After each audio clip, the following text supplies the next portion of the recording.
ഈ അടുത്ത ആഴ്ച വരെ നിങ്ങൾ ആ ചാനൽ തന്നെ ആയിരിക്കും അല്ലേ? ഇതിനകത്ത് തന്നെ ഉണ്ടാവുമോ? എന്തിനാ പിന്നെ ഇങ്ങനെ പറയണേ? അതല്ലല്ലോ സ്ഥിതി. ഞങ്ങളുടെ നിലപാട് കോൺക്രീറ്റ് ആണ്. ഇതൊരു രാഷ്ട്രീയ പാർട്ടിയാണ്, ഞങ്ങളുടെ പ്രസ്ഥാനമാണ്, ഞങ്ങളുടെ ആഫീസാണ്. ഈ പാർട്ടി ആഫീസിന്റെ മുന്നേറ്റെടുത്ത തീരുമാനമാണ്.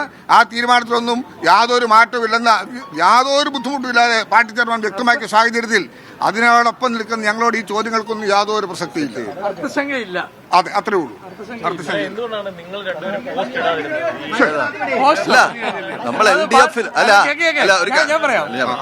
പാർലമെന്റ് പാർട്ടി ലീഡർ ഇട്ട് കഴിഞ്ഞാൽ പിന്നെ അതിനകത്ത് വേറെ മാറ്റമൊന്നുമില്ല. പാർലമെന്റ് പാർട്ടി ലീഡർ ഇട്ടല്ലോ. ഈ അഭ്യൂഹങ്ങൾ ഉയർന്നു തുടങ്ങിയത് ഡിസംബർ മാസം അവസാന ആഴ്ചയാണ്. അവസാന ആഴ്ചയിൽ എന്റെ ഫേസ്ബുക്ക് പേജ് ഒരു വെരിഫൈഡ് പേജാണ്. ആ പേജ് നിങ്ങൾക്ക് ആർക്ക് വേണമെങ്കിലും സെർച്ച് ചെയ്യാം. അതിനകത്ത് ഞാൻ കൃത്യമായി പറഞ്ഞിട്ടുണ്ട്, വ്യാജ പ്രചരണങ്ങൾ അവജ്ഞയോടെ തള്ളുന്നു. കേരള കോൺഗ്രസ് എം LDFന്റെ അഭിവാജ്യ ഘടകമാണ് എന്ന് പറഞ്ഞ് സുവ്യക്തമായി വിശദീകരിച്ച് LDFന്റെ ഭരണ നേട്ടങ്ങളും 3ാം വട്ടവും LDF ഭരണം ഉറപ്പാണ് എന്ന് വളരെ സുദൃഢമായി വ്യക്തമാക്കിക്കൊണ്ട് ഞാൻ പോസ്റ്റ് ചെയ്തിട്ടുണ്ട്. ഏതെങ്കിലും ഒരു സമയത്ത് ഞങ്ങൾ ആരെങ്കിലും ഒരു മുന്നണി മാറ്റം ഉണ്ടാകുമെന്നോ മുന്നണി മാറ്റം ആഗ്രഹിക്കുന്നുവെന്നോ അങ്ങനെ ഒരു ചർച്ചയുണ്ടെന്ന് എവിടെയെങ്കിലും ഏതെങ്കിലും ഒരു ഫോറത്തിൽ, ഒരു സ്വകാര്യ സംഭാഷണത്തിലെങ്കിലും ആരോടെങ്കിലും പറഞ്ഞതായി ആർക്കെങ്കിലും ഒരു തെളിവ് കൊണ്ടുപോവാ? ഊഹാപോഹങ്ങളും അഭ്യൂഹങ്ങളും പർവ്വതീകരിച്ച് വാർത്ത സൃഷ്ടിക്കുക എന്നതിനപ്പുറം ഇപ്പോൾ സംഭവിച്ച ഈ 2-3 ദിവസങ്ങളായി ഉണ്ടായ പുകപടലത്തിന്, ഈ വലിയ കൽപ്പിത കഥയ്ക്ക് യാതൊരു അടിസ്ഥാനവും ഇല്ല. ഇന്നലെ പാർട്ടി ചെയർമാൻ അത് കൃത്യമായി പറഞ്ഞു കഴിഞ്ഞു. പ്ലീസ്, ഇനി അതിനെക്കുറിച്ചാണ് ഈ പോസ്റ്റ് ഇടുന്ന കാര്യത്തിനകത്ത് നമുക്ക് രോഗമുണ്ടെന്ന് തോന്നുമ്പോൾ മാത്രമേ ഡോക്ടറെ കാണാറുള്ളൂ. അല്ല, നമുക്കൊരു രോഗമുണ്ടെന്ന് തോന്നുമ്പോൾ മാത്രമേ ഡോക്ടറെ കാണാറുള്ളൂ. അല്ല, പോയി ഡോക്ടർമാരെ കാണാറുണ്ടോ? ഇല്ല. ഞങ്ങൾക്ക് ഇങ്ങനെ ഒരു സംശയത്തിന് ആവശ്യമില്ലാത്തതുകൊണ്ട് ഞങ്ങളാരും പോസ്റ്റ് വിട്ടില്ല. ഇടതുപക്ഷ മുന്നണി നിൽക്കുന്നത് ഞങ്ങൾ ദിവസവും രാവിലെ എഴുന്നേറ്റ് ഞങ്ങൾ ഇവിടെ നിൽക്കുന്നുണ്ട് കാര്യം. അതാരും ഒരു പോസ്റ്റ്, ഈ പോസ്റ്റ് നിൽക്കുന്ന കാര്യത്തിനകത്ത് സത്യം പറഞ്ഞാൽ പലപ്പോഴും അതിനകത്ത് വേറെ പ്രധാനപ്പെട്ട വിഷയം പറയാം. നിങ്ങളൊന്ന് ശ്രദ്ധിച്ചു, തമാശക്കാരില്ലോ. ആ സമരത്തിൽ ഞങ്ങൾ 5 പേരും പങ്കെടുത്തതല്ലേ? വൈകുന്നേരം വരെ 5 പേര് ഞങ്ങൾ പങ്കെടുത്ത ഒരു സമരം. ആ സമരത്തോടുള്ള ഐക്യദാർഢ്യവും നിലപാടുമാണല്ലോ ആ സമരത്തിൽ പങ്കെടുക്കുന്ന എല്ലാവരും പുലർത്തുന്നത്. അതിന് പ്രത്യേകിച്ച് എന്താ പറയാനിരിക്കുന്നതിനകത്ത്?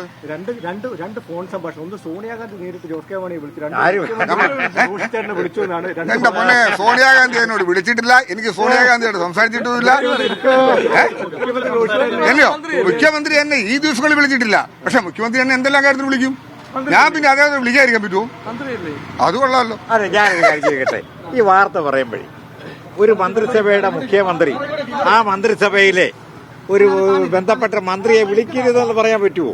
എത്രയോ കാര്യങ്ങൾക്ക് വിളിക്കും. സത്യത്തിൽ അത് വാർത്തയാക്കി അതങ്ങനെയൊക്കെ പറയുമ്പോഴേ ഞാൻ ഒരു കാര്യം പറയാം. കേരള കോൺഗ്രസ് ഉണ്ടായ കാലം മുതൽ, നമ്മളിത് കാണുന്ന കാലം മുതൽ ഈ പാർട്ടിയെ ഇല്ലാതാക്കാനായിട്ട് ഒളിഞ്ഞും തെളിഞ്ഞും ഒക്കെ ഒരുപാട് ശ്രമങ്ങൾ നടക്കുന്നുണ്ട്. ഇതിനെല്ലാം അതിജീവിച്ച സത്യം ഈ പാർട്ടി മുമ്പോട്ട് വന്നത് ഇത്രയും കാലം. പക്ഷേ ഓരോ ഇടയ്ക്കിടയ്ക്ക് ഇതൊന്നും നന്നായി വരുന്നെന്ന് കണ്ടു കഴിയുമ്പോഴത്തേക്ക് എവിടെന്നെങ്കിലും ചെറിയൊരു പ്രശ്നം ഉണ്ടാക്കും. അല്ല, ഞങ്ങൾ അതിനകത്ത് കക്ഷികളല്ല. നമ്മുടെയൊക്കെ പൊതുജീവിതത്തിനും പൊതുപ്രവർത്തനത്തിനും സത്യസന്ധമായിട്ടല്ലാതെ നമ്മൾ പ്രവർത്തിച്ചിട്ടുമില്ല. അല്ലെങ്കിൽ പരിപാടി അങ്ങ് നിർത്തും, അത്രേ ഉള്ളൂ. മുഖ്യമന്ത്രി മന്ത്രിമാരെയും വിളിക്കും, മന്ത്രിമാർ മുഖ്യമന്ത്രിയെയും വിളിക്കും. പ്രത്യേകിച്ച് മുഖ്യമന്ത്രി ഈ ഇരിക്കുന്ന MLA-മാരെയും വിളിക്കും ആവശ്യമുണ്ടല്ലോ. അങ്ങനെ അങ്ങോട്ടും ഇങ്ങോട്ടും ആലോചിച്ച് പരസ്പരം സഹകരിച്ച് പോകുന്നൊരു ഗവൺമെന്റ് ഇത്. അവിടെ മുഖ്യമന്ത്രിയെ വിളിക്കത്തില്ലാത്തതാണ്, മുഖ്യമന്ത്രിക്ക് ഞങ്ങളെ ആരെയും വിളിക്കത്തില്ല എന്നെവിടെയാലും ചട്ടത്തിൽ പറഞ്ഞിട്ടുണ്ടോ? അങ്ങനെ എന്താണ് വിഷയം ഉണ്ടെങ്കിലല്ലേ വിളിക്കേണ്ടി വരുള്ളൂ. അതാണല്ലോ പ്രശ്നം. ആ വിഷയത്തെക്കുറിച്ച് ഇന്ന് പാർട്ടി ചെയർമാൻ വ്യക്തമാക്കിയ കാര്യത്തിൽ നിങ്ങൾക്ക് ഇതിനകത്ത് എന്താ വേണ്ടെന്ന് പറയാൻ അതനുസരിച്ച് സംസാരിക്കാം. ഇതാണ് ഞങ്ങളുടെ നിലപാട്. ഇനി ഇതിനപ്പുറത്തോട്ട് തദ്ദേശത്തിൽ കാര്യമായ തിരിച്ചടി കേരള കോൺഗ്രസിന് ഉണ്ടായിട്ടുണ്ടോ? ഏതിനാ? തദ്ദേശ തെരഞ്ഞെടുപ്പിൽ കേരള കോൺഗ്രസിന് കാര്യമായിട്ടുള്ള ഓരോ തിരിച്ചടി ഉണ്ടായില്ല. ജനാധിപത്യ പ്രക്രിയയിലെ തെരഞ്ഞെടുപ്പ് എന്ന് പറയുന്നത് പ്രധാനപ്പെട്ട കാര്യമാണ്. ഓരോ തെരഞ്ഞെടുപ്പുകളുമാണ് ഓരോ റിസൾട്ട്. ഒരു പരീക്ഷ എഴുതിയാൽ ചിലപ്പോൾ തോക്കും, ചിലപ്പോൾ ജയിക്കും. അടുത്ത പരീക്ഷ എഴുതിയാൽ ജയിച്ചെന്ന് വരാം, തോറ്റെന്ന് വരാം. അതുകൊണ്ട് റിസൾട്ട് ഓറിയന്റഡ് ആയിട്ടല്ല, ഞങ്ങൾ ഓരോ വിഷയത്തിന്റെ അടിസ്ഥാനത്തിലാണ് ജനങ്ങളെ സമീപിക്കുന്നത്. ഞങ്ങളുടെ നിലപാടുകളോടൊപ്പം ജനം നിൽക്കും. ഞങ്ങൾ തെരഞ്ഞെടുപ്പുകളിൽ വിജയിക്കും, പരാജയപ്പെടും. ഇതൊക്കെ ഉണ്ടായിട്ടുണ്ട്. വിജയവും പരാജയവുമല്ല ഒരു രാഷ്ട്രീയ പാർട്ടിയുടെ എക്സിസ്റ്റൻസ്. ഞങ്ങളുടെ നിലനിൽപ്പും ഞങ്ങളുടെ നിലപാടുമാണെന്ന് പാർട്ടി ചെയർമാൻ വ്യക്തമാക്കിയിട്ടുണ്ട്. ജോസ് കെ മാണി പറഞ്ഞ വാക്കുകൾ അടിവരയിട്ടുകൊണ്ട് നിർത്തുന്നു. പാർട്ടി ചെയർമാന്റെ വാക്കുകളാണ്. അതിനകത്ത് യാതൊരു വ്യത്യാസവും വരുത്താൻ ഞങ്ങൾ ആരും ആഗ്രഹിക്കുന്നില്ല.